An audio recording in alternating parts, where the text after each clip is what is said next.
I have this theory that timing, perseverance, and 10 years of trying will eventually make you look like an overnight success.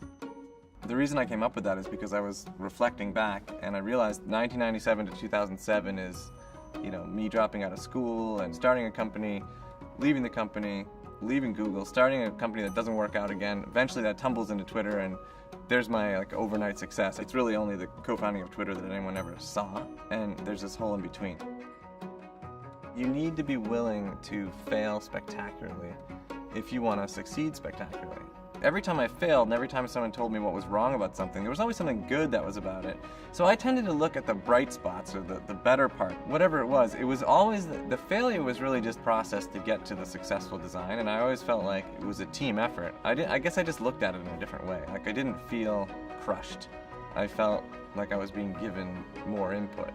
But at the same time, it's an incredibly valuable thing to have tried and failed than not to have tried. I learned an important lesson about opportunity when I was in high school. I wanted to play sports, but I didn't know the rules of any sports. So I went to the administration. I said, if I can gather enough boys and get a coach, can we start a lacrosse team? Because that was the one sport they didn't offer.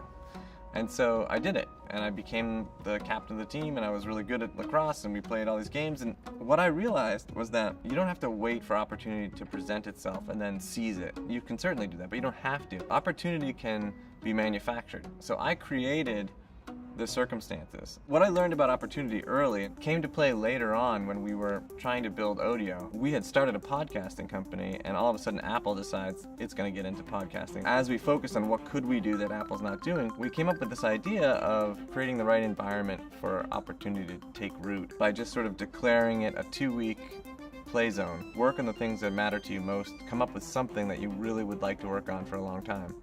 And that's what Twitter came out of. It's not just that this idea of a new definition of success is a fun idea. I think it's also that it has to be true. In order for humanity to move forward, we have to start realizing that we can't just take. We have to be making things as much as taking things, or more, in order for things to work. The new model for capitalism is build a business that is financially solid and of enduring value, but build something into it such that the more successful it gets, the more you're contributing to or advancing some kind of meaningful cause in the world. And while you're doing those two things, you should be loving your work. And if you're not loving your work, you're doing something wrong. You should change what you're doing.